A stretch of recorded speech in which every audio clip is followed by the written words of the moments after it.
Hello and welcome back to another spooky edition of a weekly Waypoint. Today, we will basically just be playing the spooky courses in RC Revenge Pro. If you don't know what RC Revenge Pro is, it's a remaster of RC Revenge, duh. No, I've had it on a weekly Waypoint before. This was a thing back in the day. You had little RC car races, little different to kart racing games, but not by much. RC Revenge was the spiritual successor to the more popular Revolt game, and I have actually showcased both versions of RC Revenge in a weekly Waypoint before, including this course. However, instead of doing like the Bronze Championship, Silver, Gold, Platinum, instead I'm just going to go through all of the Horror World courses, because if you haven't noticed, it's Halloween tomorrow. It is nearly the pinnacle of spooky season, and while the weekly Waypoint does not fall on Halloween this time around, I thought it might still be fun to give it some spooky theming. Plus, personally, the amount of time each race takes isn't really good for the weekly Waypoint if I want to show like the Bronze Championship or the Gold Championship or whatever. So this was also like a soft test to see if I can just go through all 4 courses in a particular world, and yeah, it comes out to a pretty much perfect 15 minutes, so I'm happy with that. So if you are interested in seeing more of RC Revenge and its various courses, then, you know, there's plenty more worlds to pick from. And I think the only one I wouldn't really want to do is the Pirate World courses, because they're exclusive to RC Revenge Pro and they're also incredibly boring. Though maybe I would still do that for completionist's sake. If you're still confused, the last thing I'll say is the first race is the Horror World course of the Bronze Championship, the second race is the Horror World course of the Silver Championship, and so on and so forth. And Bronze and Silver are completely different, but then Gold and Platinum are longer tracks around the same kind of course on the Bronze and Silver circuits, which is actually really fucking cool. It's way cooler than it sounds. It blew my mind as a kid when I first got to the Gold Championship, and I was like, wait a minute, I've done this track before, and then it fucking changed halfway through, and I was like, whoa. Do I wish they would remake RC Revenge in some capacity? Absolutely. Do I think it has a hope in hell of happening? Absolutely not. So this is what we're gonna have to deal with, I guess. Oh, and it's a PS2 game, if you were wondering. Speaking of Halloween, I was going to do a Halloween special this year in the new Dead Space game, and I still might continue playing through that game and then release a spooky video in it later in November or something, but I'm just not really feeling it. I haven't had the best weekend. It's just kind of been a low weekend for me, so I've kind of decided to be kind to myself and not push myself to like do a thing that I don't particularly feel like doing, because at the end of the day this is a hobby, not a job. So apologies if you're disappointed by there being no Halloween special, but again, I may still get round to it, and it is possible to be spooked on a day that is not Halloween. It wasn't the Dead Space remake's fault either, by the way, because that is a surprisingly faithful remake, which is really bloody good. It just came out on Game Pass Ultimate if you have that, so feel free to go give a look at that game. It'll probably be a fun Halloween game for you to go and play. It's like so faithful. I was surprised by how faithful it would be. I was like, oh, like I know it's a remake and it's not going to be like super new and super different, but I was like, this feels like the game I remember playing, which is kind of what you want from a remake, I guess, but also it looks like super modern and it plays like feeling super modern, and yeah, it's just fun. Obviously it's not like a horror game, you can shoot the bad guys, but it's definitely a spooky game. I don't think anyone's going to make the argument that you can play that game and feel chipper as chips with the surrounding environment and the story and the scary jump scares. And listen, I have a low tolerance for this kind of thing, okay? Actually, I say that, but I think it's more like a low preference for it. I was talking to someone in work about horror movies and the like the other day, and I was like, yeah, I'm a baby, and I was like, actually, I think it's just more that I find them kind of boring, which is maybe the opposite of being a baby. Like, don't get me wrong, I will get spooked, I will get frightened. Movies do have the ability to do that to me, but I also think that horror movies by and large are just very tropey, and I find that to be endlessly just boring. Like, oh no, they're going to the place where they shouldn't go.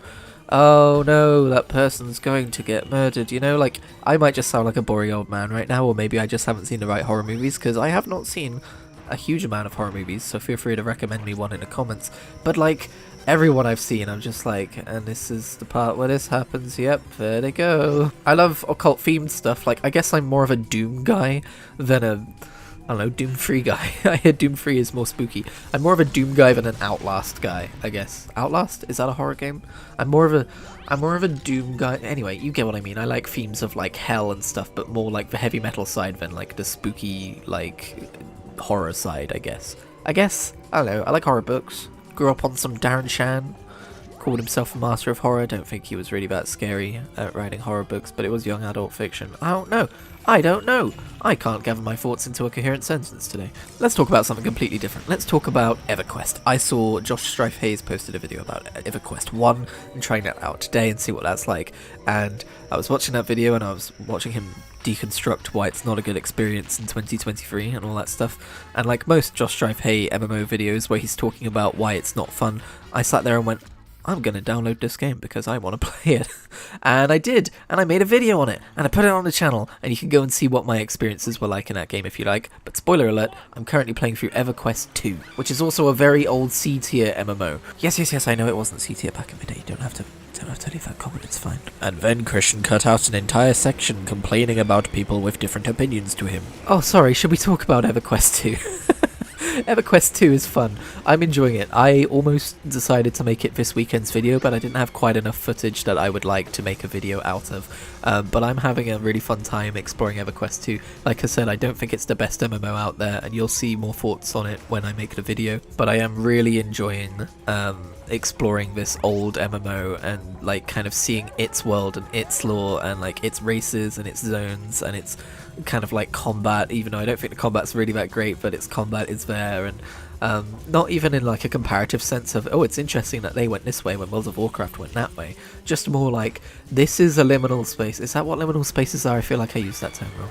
I think Reese told me I used that term wrong once. But this is like a virtual space which isn't going to exist forever and is probably a lot closer to not existing than it is to having started to exist because of how old it is. And I want to see it before it's gone.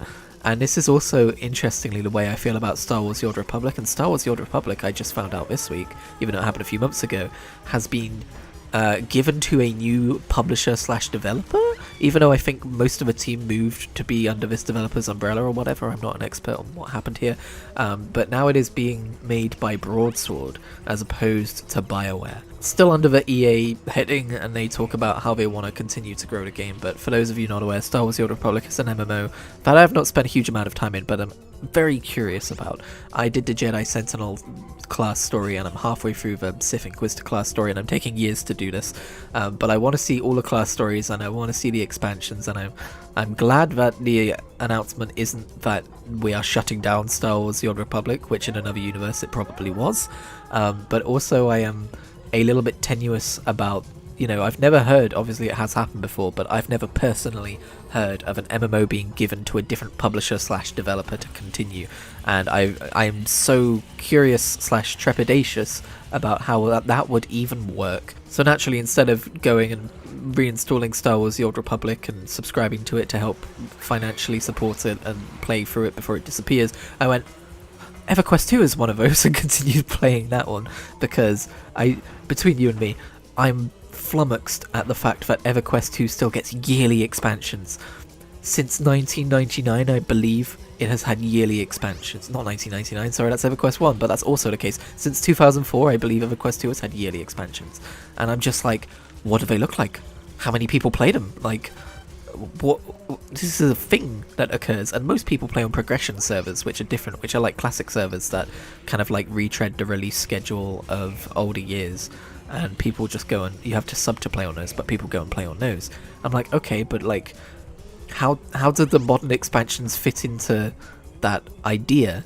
And so I'm fascinated by that, and I want to check out as much content as Everquest 2 has to offer, and kind of like learn the shape of the game. I'm still very much in the phase of a game where I don't really know where I am or why I am or what I'm doing. I mean, I know what I'm doing. I'm being evil. I'm a dark elf, and it's pretty fun being evil in an MMO. Speaking of Star Wars: The Old Republic, it's pretty fun being an evil in an MMO. They don't give you that opportunity very often. If you're tired of saving the world, play a Sith in Star Wars: The Old Republic, or play as an evil race in Everquest 2, and I promise you, it'll feel at least a little bit refreshing story-wise. Doing some absolutely heinous shit in Everquest 2 right now. But yeah, these are just worlds that exist, that people have put a lot of time into. That is still a thing. Like, lately I've been considering the idea of virtual worlds as real places. Like, just because they're not actual physical spaces in the world and they're like fictional settings, doesn't mean that the fact that you can't go and explore them and have real like events and real adventures with friends, there's like, they're not real obviously, but like there's some element to them which makes them a little bit more than just like a fictional world to me. I don't know, it's like this weird, like, half real, half made up place.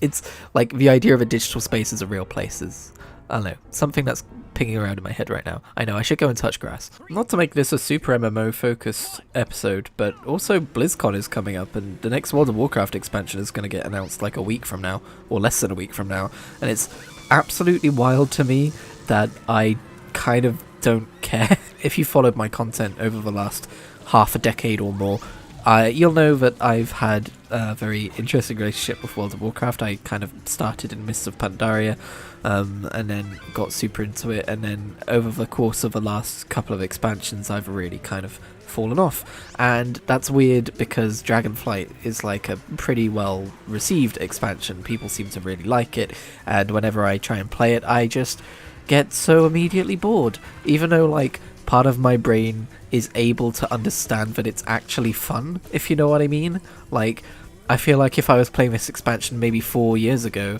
I would be having such a good time in it, but I think maybe there's only so much World of Warcraft a single person can take, no matter how good the quality of that World of Warcraft is, at least in terms of like new expansion story content. But I don't know, maybe I'm wrong. Maybe they'll pull out an expansion that'll make me go, wow, that looks great, but everything about Dragonflight on paper is something that I should be vibing with, and I'm not. So, been having kind of like a MMO player identity crisis about that all expansion, but haven't really touched it since the very beginning of 10.1, and I hadn't really touched all that much of it between 10.0 and 10.1 either. But I'm still curious to see what they do. I'm more curious to see what they do with WoW Classic. There's rumours of like a WoW Classic Plus, where they develop new content in like a classic style, old school RuneScape style.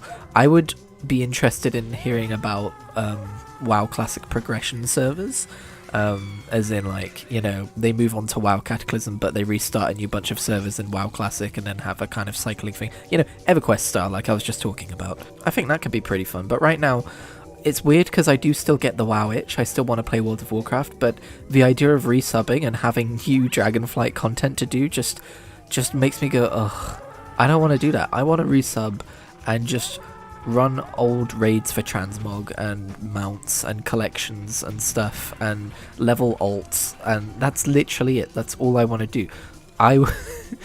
Everyone would hate me if this came true, but I want World of Warcraft as a static game that I don't have to worry about keeping up with, I guess. And maybe I will resub and do just that, but I think I kind of did that once in Shadowlands and it just felt weird. It just nagged at me that I was snubbing new content and I couldn't really relax and enjoy myself. So, I don't know.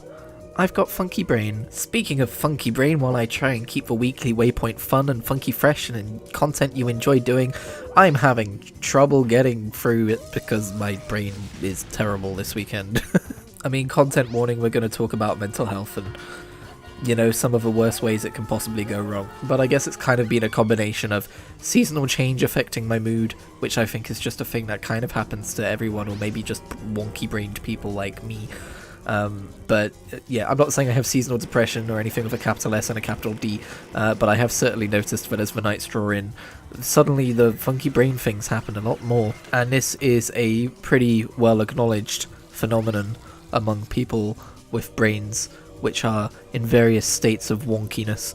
But yeah, I just wanna fucking enjoy Halloween, man. But I'm working on Halloween, and work sucks as well. Right now, pretty tremendously. And then the news about Matthew Perry hit me in a way I wasn't expecting as well. I'm not like a Matthew Perry follower. I'm not like a huge Friends fan. I'm not really aware of much else he's done, but for some reason it really fucking hit me yesterday when I heard about it.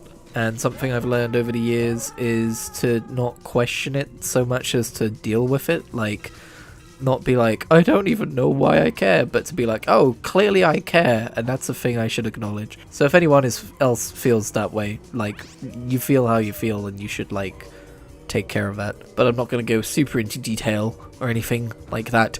I just kind of want to mention it as, like, if this weekly Waypoint seems a little flat, seems like I'm a little bit down, seems like, you know, it could have been better, like, especially the channel as well. I already mentioned, I think, about the Halloween special not being a thing. You know, some of these are some of the reasons why Christian's brain is in funky mode. New funky mode. If my mental health was a Wii game, it would have a new funky mode. But I shall get through it. I shall suffer well, as the Forsaken say in World of Warcraft. The game that will not leave me, despite me leaving it. And when we reconvene next week, I shall have more joy in my voice. How's that for a promise?